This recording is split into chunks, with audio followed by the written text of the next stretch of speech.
Question number 30 पे आते हैं। ठीक है, क्वेश्चन 30 में क्या है, शायद 28-29 तक शायद हो गया था, 28 तक शायद, जितना भी है 27-28 तक।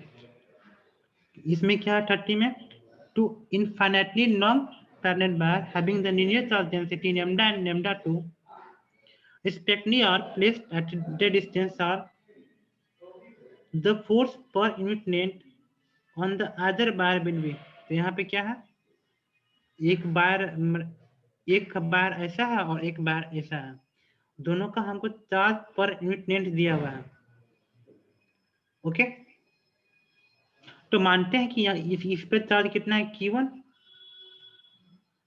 ठीक है, और इस पे जो चार्ज है वो हमारा कितना है Q2, और दोनों के बीच का दूरी कितना है R।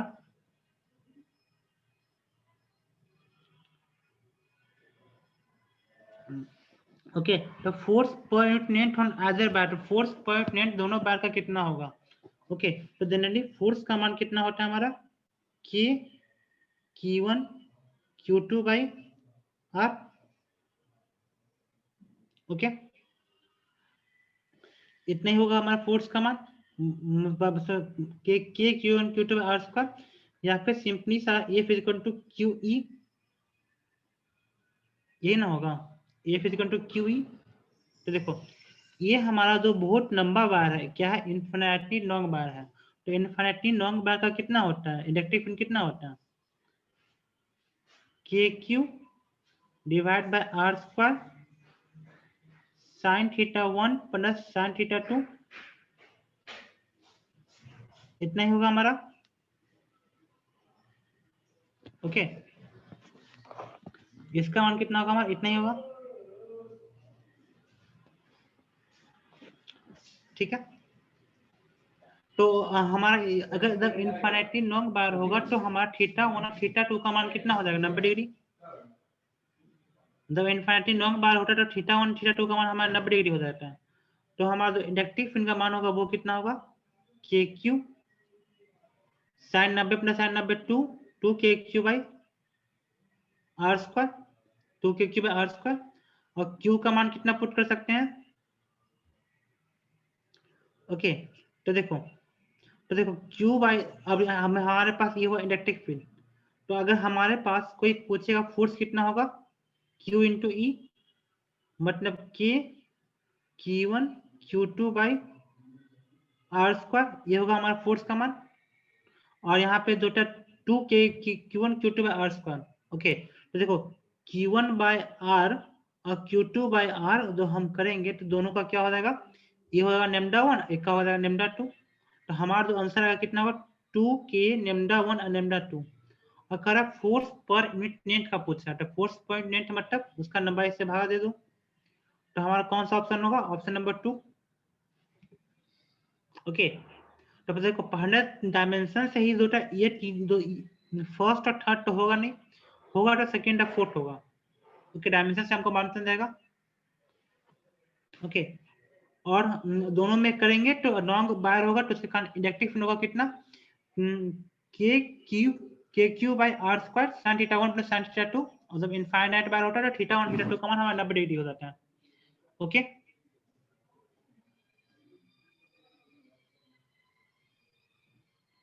थर्टी हो गया, 30 और 31 पे आते हैं।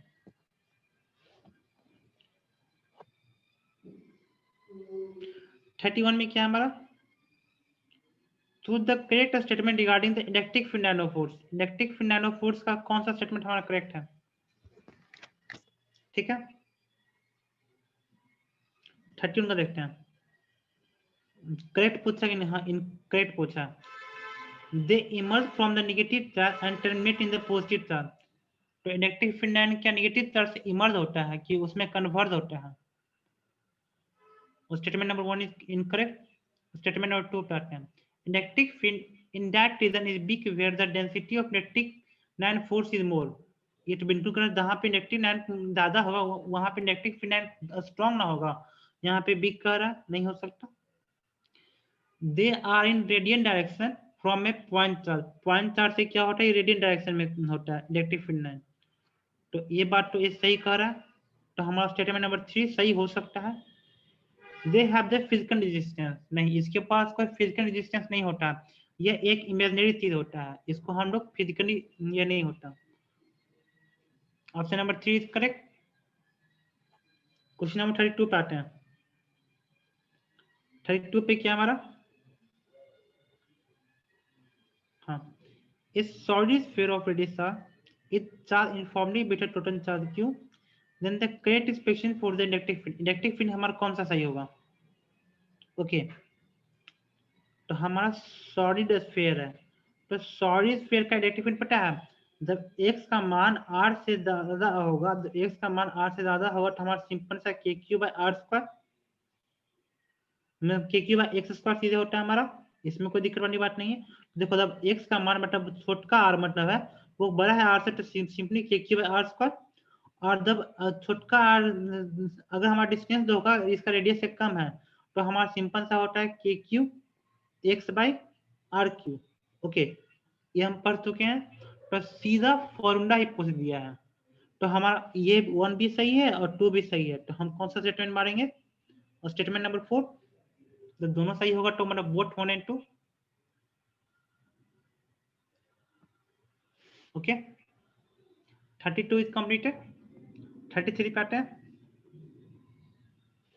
33 में क्या है हमारा, इसमें से क्या पूछा, which one of the following electrostatic nano force is not possible, इसमें से कौन सा इलेक्ट्रोस्टैटिक नैनो पॉसिबल नहीं है? ओके तो देखो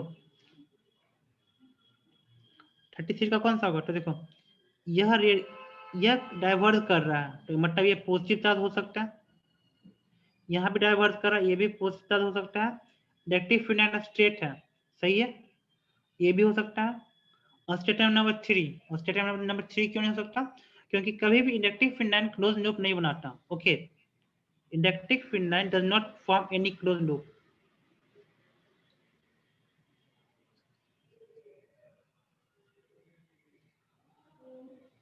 does not form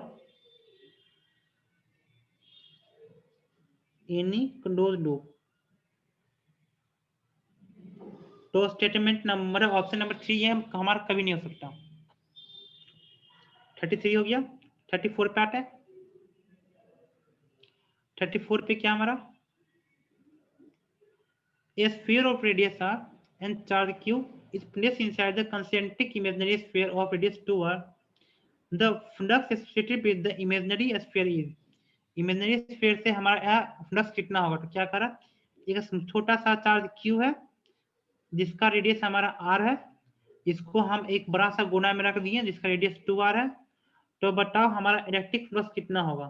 तो इलेक्ट्रिक फ्लक्स का मान कितना होता है, q inside bye epsilon not, इसका डिस्टेंस से कोई डिपेंडेंट नहीं होता, electric flux is not dependent on the distance. तो हमारा 34 का कौन सा ऑप्शन होगा, कौन सा होगा 34 का? डिस्टेंस से इसका कोई मतलब नहीं, डिस्टेंस कुछ भी होता है। Okay it is not dependent on the distance, तो कौन सा होगा इसका 34 का? Option number 1। सिंपल सा बात है, अगर कंसेप्ट पता होगा सीधे मारेंगे एक बार में, अगर नहीं पता है तो सोचिएगा कि 2r में रख दिए क्या होगा, कंसेप्ट तो है ना, सब सॉल्व करने की जरूरत नहीं है।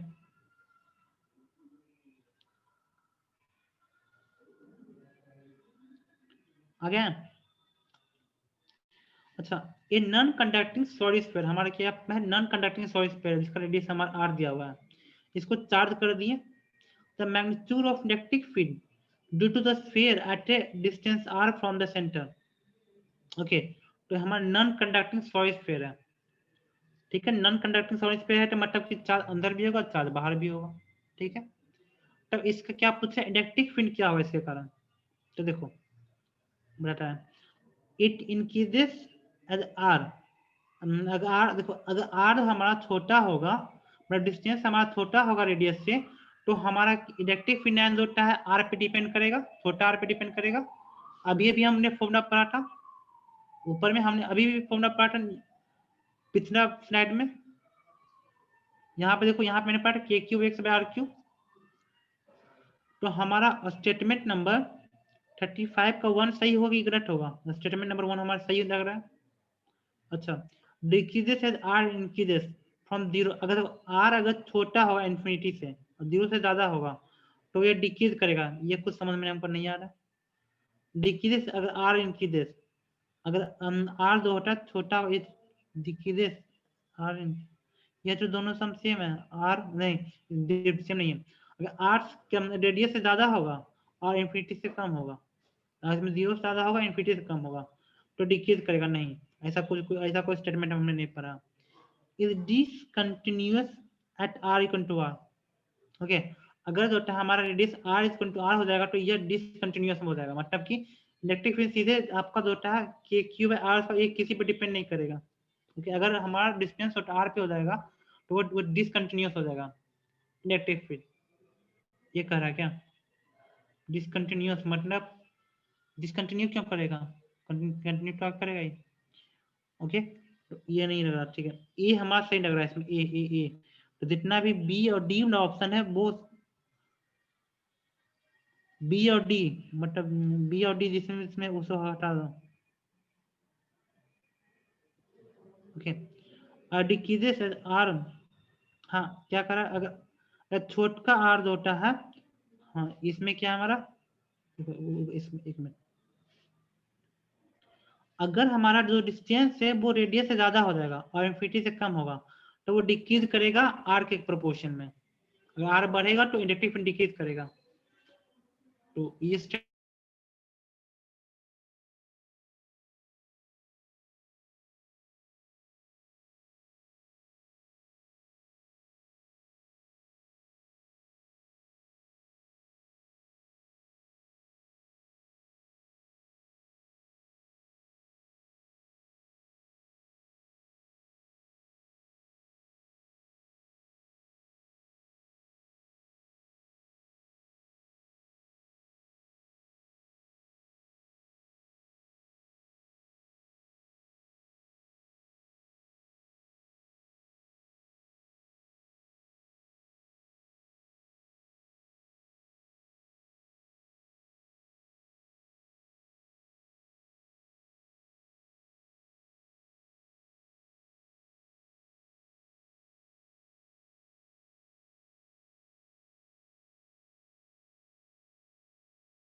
आवाज नहीं रुका है। ओके ओके, आवाज नहीं रुका, wait wait wait, network issue हुआ है। एक minute,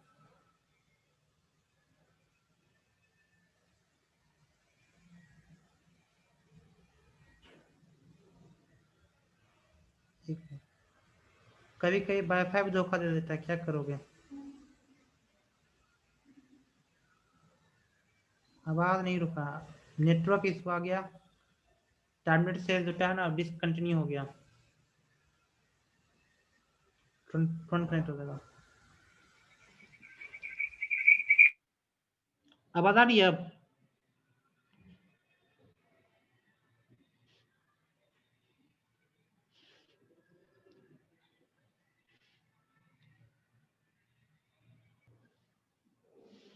respond fast.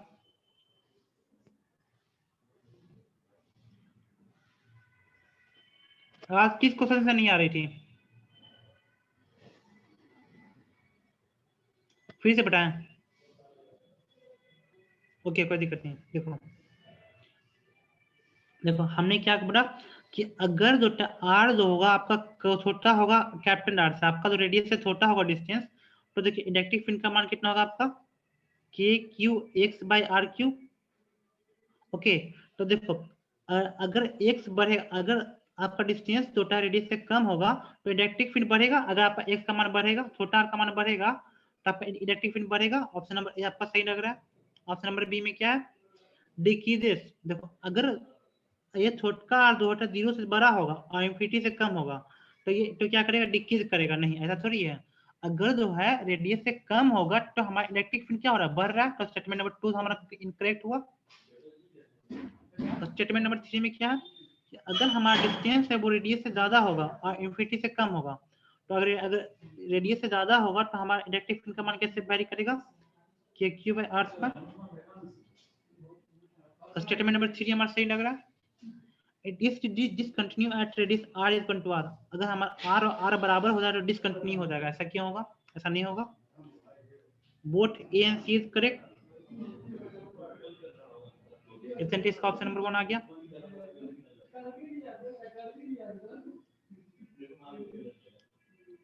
Thirty six पे आते हैं। क्या 20 microcoulomb charge is placed inside the close surface, then the flux link is 5.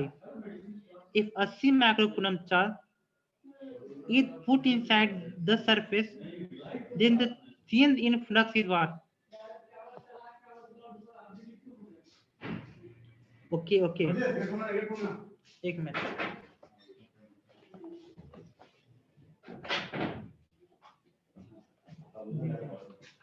क्या हुआ वहाँ पे? क्या हो गया वहाँ पे? क्या हो गया? हाँ? वहाँ पे है क्या? वहाँ पे है?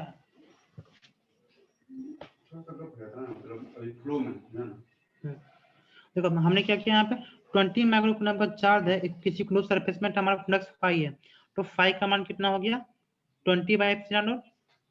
अब इसमें क्या कर 80 माइक्रोकूलम इसमें और ऐड कर दिए, ठीक है। If 80 microcoulomb charge is put inside the, तो इसमें ऐड किए नहीं लिखा, इसमें ऐड किए नहीं लिखा, तो बाद का ये हमारा फ्लक्स कितना हो जाएगा 80 bye epsilon not, 80 bye epsilon not. Okay, ये ना हो गया 20 बाय 5, तो हमारा जो चेंज होगा वो कितना होगा 5 डैश माइनस 5, तो कितना 80 में से 20 गया तो कितना हुआ 60 by 5। So 60 by epsilon naught, और 60 बाय एप्सिलॉन नॉट को क्या लिख सकते हैं 20 बाय एप्सिलॉन नॉट इनटू 3, और 20 बाय एप्सिलॉन नॉट आपका कितना है 5 के बराबर है, तो बाद का जो आपको होगा आपका कितना हो जाएगा 3 5 होना चाहिए, चेंज होना चाहिए चेंज इन फ्लक्स। तो ये 3 5 नहीं है, तो इसका मतलब क्या कह रहा है पता है?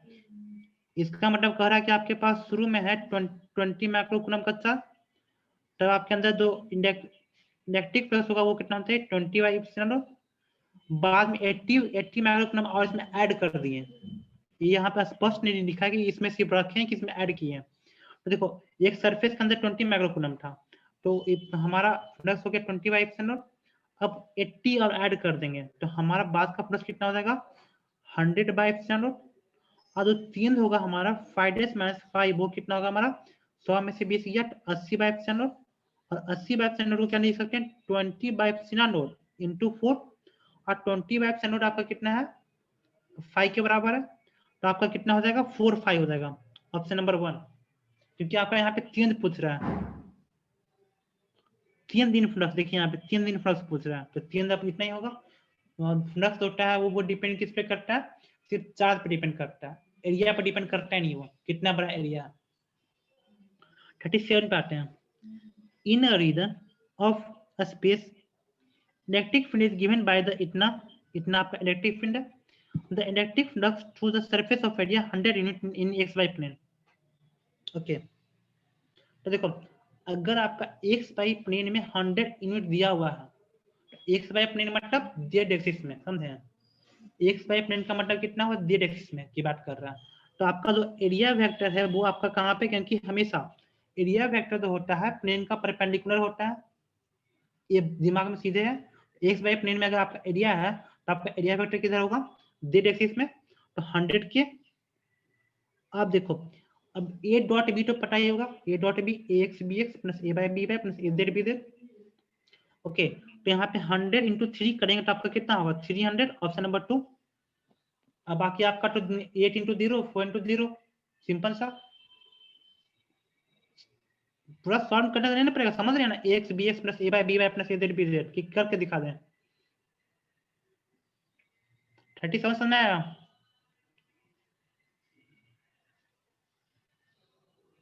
Respond fast.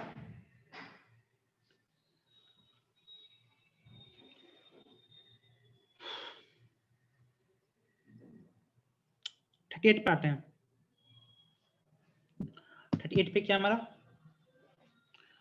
Inductive charge is uniformly distributed over a long straight bar of radius 1 mm.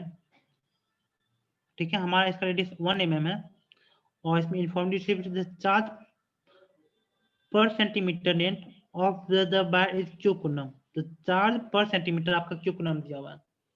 ठीक है, इस cylindrical surface of radius 50 centimetre.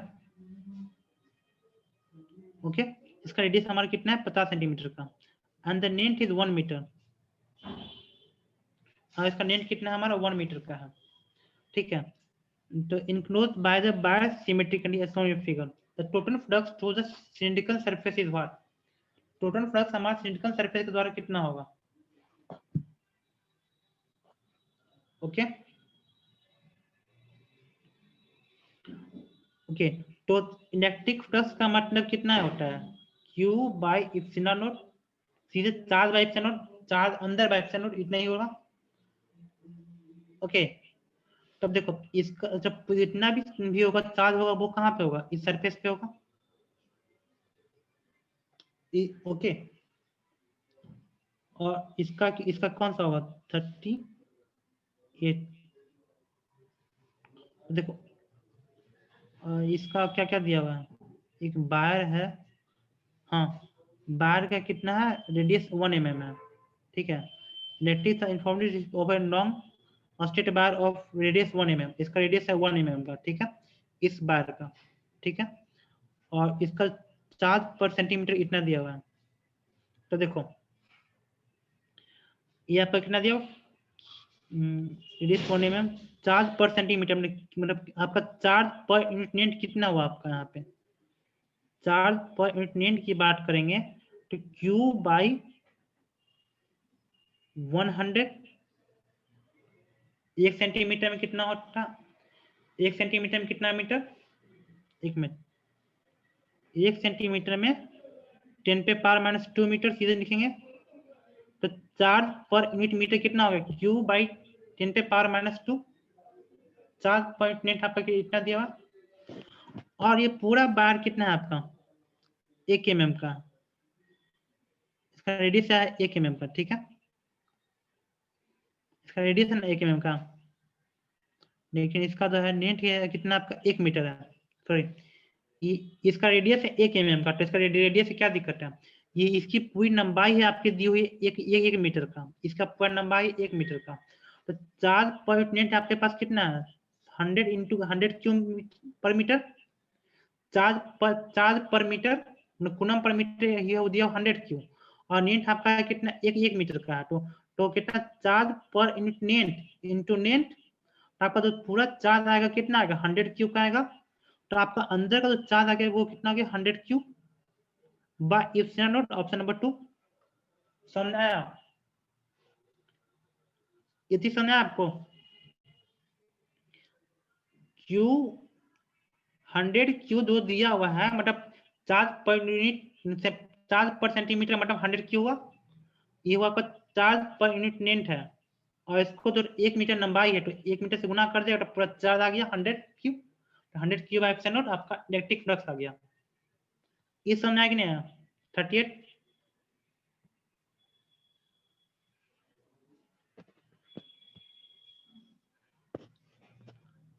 नहीं आया तो कमेंट कीजिए, हम बताते हैं। 39 पे आते हैं। Gauss law is given as the Gauss law हमारा दिया 8s is equal to q if net charge enclosed by the Gaussian surface is 0। तो अगर नेट चार्ज 0 होगा तो इसका मतलब क्या है? अगर नेट चार्ज 0 है इसका मतलब आपका इलेक्ट्रिक फ्लक्स तो है 0 होगा। तो electric field must be 0 on the surface.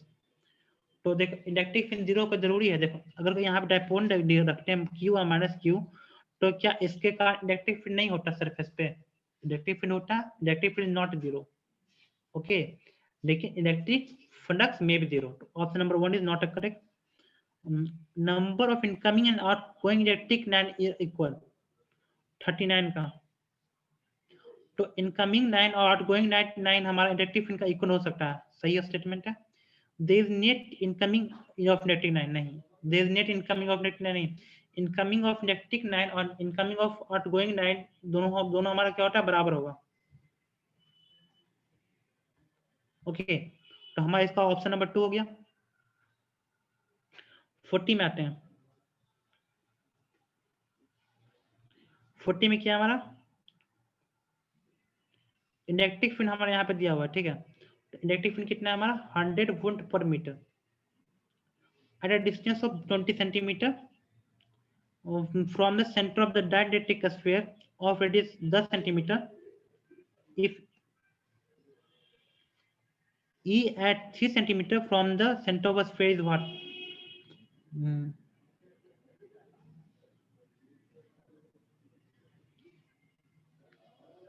देखो इसमें क्या क्या दिया है, देखो ये इलेक्ट्रिक फील्ड का मान दिया कितना, 100 वोल्ट पर मीटर। तो ये कितना डिस्टेंस पे, 20 सेंटीमीटर पे है, और इसका रेडियस दिया हुआ है 10 सेंटीमीटर। तो आपका कितना होगा, के क्यू बाई आर स्क्वायर का मान कितना है आपका, 100 वोल्ट पर मीटर, और यहाँ पे आपका आर का मान कितना पुट करना है, 20 सेंटीमीटर पुट करना है। ओके, मतलब 20 का स्क्वायर। और नेक्स्ट क्या करना है, के क्यू, अब ये तो 3 सेंटीमीटर है, वो 10 से छोटा है कि बड़ा है, छोटा है, k Q into 3 divide by 10 का क्यूब, समझे। तो इसका मान कितना होगा, क्योंकि जब डिस्टेंस होता है, रेडियस कम होता है, तो उसका k q x by r cube, और दोनों को सॉल्व करो, कितना हो रहा है, आया। दोनों को सॉल्व करेंगे तो हमारा मान कितना आएगा, दोनों को भागा कर दो, दोनों को भागा करोगे तो हमारा मान कितना आएगा, देखो कंपेयर करो। तो नीचे कितना हो गया, 400, यहाँ पे 100, अब ऊपर में क्या है, यहाँ पे इसको भागा दो 18, और ये 10 ऊपर चला जाएगा, तो 10 का 100, और ये आपका ई का मान कितना आएगा, 4 के 12, ई का मान कितना हो गया, 12 इंटू 100,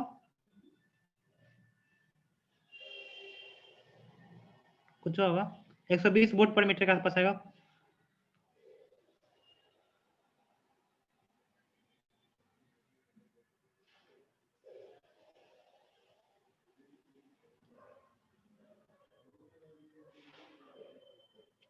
चार सौ से 400, 10 का 100,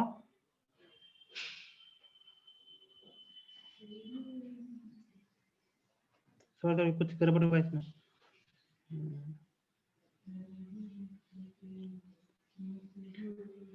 एक मिनट, वो कुछ गड़बड़ लग रहा है इसमें। नीचे में क्या होगा, 400, 400 का कितना हो गया यहाँ पे 100, यहाँ पे 3, और 10 का गुना करेंगे कि इसको कितना क्यूब है ना, ये कितना होगा, 1000 होगा ना, ये 1000 होगा। ओके, वही तो हमको लग रहा है, और हमको यहाँ से ई का मान चाहिए, ठीक है। तो ये कितना हो गया हमारा, 2 जीरो से 2 जीरो कट गया, 1 जीरो से 1 जीरो कट गया, तो ई का मान कितना होगा हमारा, 4 या 12, 120, 8 हो गया, हाँ okay, 120 volt per metre, option number 3। अच्छा, सेंटीमीटर को मैंने मीटर में कन्वर्ट क्यों नहीं किया, क्योंकि हमको क्या रेशियो निकालना था, और रेशियो में सेंटीमीटर कट जाता। हाँ, अगर यही रेशियो नहीं होता तो सेंटीमीटर को मीटर में कन्वर्ट करते हैं आप, ठीक है। अगर रेशियो ना होता तो हमको सेंटीमीटर को मीटर में कन्वर्ट करना पड़ता, ठीक है। और यहाँ पे जो रेशियो है, इसलिए हम सेंटीमीटर को मीटर में कन्वर्ट नहीं किए, क्योंकि हमको पता है कि सेंटीमीटर कर देना है। ये बात को जरूर ध्यान रखिएगा। ओके, यहाँ क्योंकि यहाँ पे वोल्ट पर मीटर में दिया हुआ है, और हम सेंटीमीटर को चेंज नहीं किए, क्योंकि हमको पता है कि हम रेशियो निकालने वाले हैं।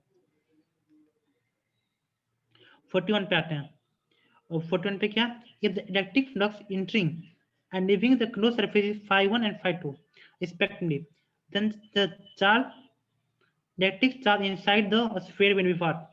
तो इलेक्ट्रिक चार्ज कितना होगा, तो देखो इलेक्ट्रिक प्लस कितना होता है, phi1 माइनस phi2, कितना होगा हमारा, q बाई एप्सिलॉन नॉट। तो अंदर का जो चार्ज होगा कितना होगा, phi1 माइनस phi2, मतलब इलेक्ट्रिक प्लस का 3 इंटू एप्सिलॉन नॉट, ये हो गया आपका चार्ज। ऑप्शन नंबर 2, एक इंटरिंग है एक आउटपुट है, तो 41 का क्या होगा हमारा,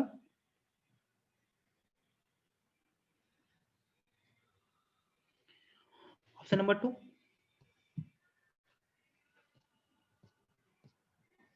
ओके, उसी तरह से 43 पे आते हैं।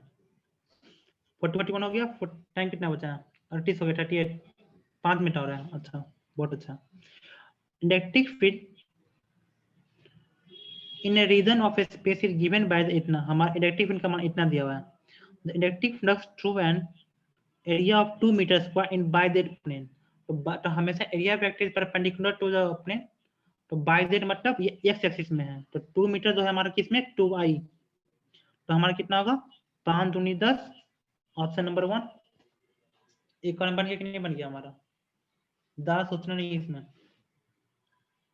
क्योंकि बोर्ड में भी आएगा तो ऐसा ही क्वेश्चन आने वाला है, कोई हाईफाई क्वेश्चन तो आएगा नहीं, मतलब यही टेबल रहेगा ना हर चीज का। Total flux associated with the given cube been be where a is the side of the cube, ये हमारा साइड ऑफ द क्यूब है, तब इसके कारण हमारा इलेक्ट्रिक फ्लक्स कितना होने वाला है।